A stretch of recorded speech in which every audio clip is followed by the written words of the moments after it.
Teraz sa pozrieme na jedno z mojich obľúbených diel, ktoré som prečítala v rámci povinnej literatúry. Aj tak topkou ostáva dielo Dom v stáni od Kukučína.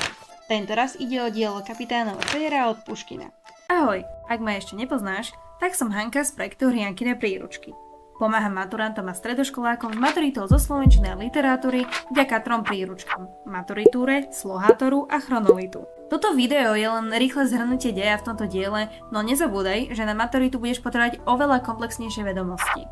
Ak chceš vedieť viac o dielach, mrkni na stránku, ktorú nájdeš na mojom Instagrame, ale aj tu v popise videa, na maturitúru. Potrebuješ lepšie porozumieť literárnym dielam? Čekni chronolit. A čo to písanie slohov? Robí ti to problém? Vyrieši to slohátor.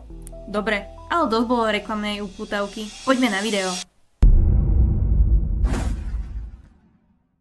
Skôr ale ako sa pozrieme na dielo, si povedzme pár fanfaktov o autorovi. Ide o jedného z ruských romantických autorov.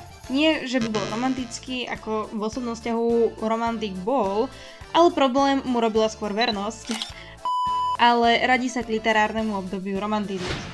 Ako študenta si ho všimol vtedajší vplyvný ruský básnik a otvoril mu brány do literárnej elity. Pracoval ako úradník, ale potom sa účastnil veľa hýriacich večierkov. Ženy, drogy, alkohol, herne. Ale hlavne tvoril. Neskôr sa začal politicky radikalizovať a bol poslaný do vyhnanstva, ale neskôr sa mohol vrátiť.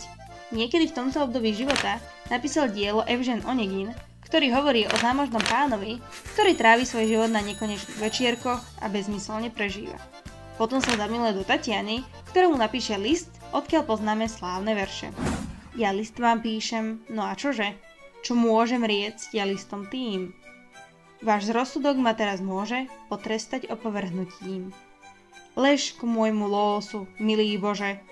Snaď máte kvapku sústrasti, nenecháte ma v nešťastí. Po návrate sa zamiloval viac ako 30-ročný do 16-ročnej slečny, ktorú si neskôr vezme za ženu. Na stenku chci za ženu. Obaja sú zvyknutí na pozornosť a večierky a tak verný ani jeden neostane. Puškin to už nevydrží a vyzve jej nápadníka na duel, ktorý neprežije. OK, ale teraz poďme na dielo. Stretávame sa s malým Petrom, ktorého otec chce poslať na vojenčinu, aby zmužnel.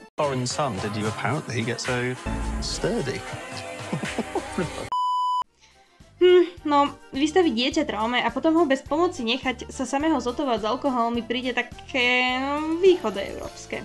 Bratislava! Dear sweet mother of God, we're in Eastern Europe. Enjoy Bratislava. It's good you came in summer. In winter, it can get very depressing. Každopádne si teda vieme predstaviť, čo mu musel čeliť mladý Peter. Otec ho teda posiela aj so sluhom Seveličom do Belogorskej pevnosti. Ako ide po ceste, zastavia sa na noclah, kde Peter celý deň hrá karty s istým vojakom a prehrá na tú dobu dosť veľa peňazí. Tu sa zoznamujeme s Petrom pred vojenskou službou a potom budeme časom vidieť pekný vývoj charakteru. OK, tak teda ideme ďalej cestou a Petra so Saveličom zastaví po ceste veľká búrka. Do blízkeho hostinca ich zavedie istý tulák, ktorý mu dá Peter ako vďaku kabát. Na druhý deň sa opäť vyberú na cestu a konečne dorazia do Belogorskej pevnosti. Tu sa ohlási u veliteľa a všimne si jeho požadnú dcéru. Čas plynie, vojaci trénujú a Peter stále častejšie a častejšie chodí na obedy do veliteľovho domu. Poznáva sa tak s jeho dcérou Máriou Ivanovnou. Všetko vyzerá ružovo, no príde zvrat. Belogorskú pevnosť napadne Pugačov. Nemilosrdne ukončí životnú púť, chcem, aby toto video bolo YouTube safe, Máriných rodičov a už ide zabiť Petra, ale nakoniec sa rozhodne, že to nespraví. Dôležité je ale vedieť, prečo Petra z tohto masakru vynechal. To sa dozviete na stránkach príručky Maturitúra. Peter tak dostane šancu utiec aj s Máriou, no tá od stresu ochorela a nemôže ísť. Zdrhne teda sám, ale samozrejme na ňu nezabudne a hneď ako príde do inej pevnosti, pridá sa k tamojšiemu vojsku a začne bojovať proti Pugačovi. Dozvie sa, že jeho bývalý spoluvojak si chce násilím vziať Máriu a tak ide zase späť do Belogorskej pevnosti a pred Pugačovom sa tvári, že je s ním. Ten mu uverí a nechá ho Máriu zachrániť a utiec. Keď sú už v bezpečí, Peter sa rozhodne, že asi ešte nemá dosť boja a ide pomôcť vojsku doraziť Pugačova a jeho povstanie. Na chvíľku sa pozastavme a všimnime si ten charakterový vývoj a správanie sa typického romantického hrdinu. Predtým len tak dokázal prehýriť peniaze a teraz hrá hry na obe strany, aby hlavne zachránil jeho lásku a aj tak potom ide bojovať. Skvelý príklad romantického hrdinu, ktorý bojuje za svoje ideály. Gramatická odbočka. Vo vete predtým len tak dokázal prehýriť peniaze, aké íčko sa nachádza v slove prehýriť po písmene H a prečo.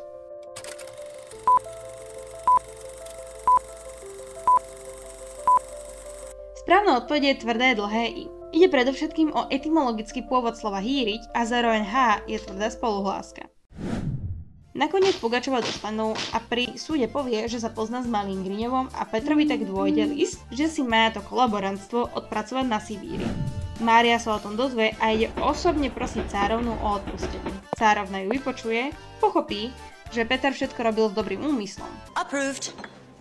Free of life and the possibility of more rib-sticking pain and suffering than you could ever imagine? No. Máme happy end a svadbu Petra a Márie. Moja poznámka. Dlho som nechápala, prečo zrazu Mária mala toľko sily sama cestovať za cárovnou, veď po masakri doslova sa nevedela pohnúť od stresu, bola to krehkne žienia, a teraz ešte po ďalších traumách spraví takýto hrdinský čin. Dospela som ale po chvíľoch overthinkovania, že to môže byť akoby ďalší znak romantizmu, že máme hrdinku, ktorá nadobudla sílu práve vďaka láske a teraz bojuje za svojho milovaného. Opäť, ako vždy pri takýchto krátkych opisoch diel, pripomínam, že ide iba o zjednodušenie deja a na maturitu to stačiť nebude. Nepovedali sme si napríklad, prečo otec Petra neposlal do Petrohradu. Prečo Pugačov Petra nezabil, keď mohol? Aký mal Petr vzťah s násilníkom, ktorý si chcel zobrať Máriu proti jej vôli? Kde bola Mária, keď s Petrom utiekli z Belogorskej pevnosti? Ako sa Peter dozvedel, že je Mária v nebezpečenstve, keď bojoval?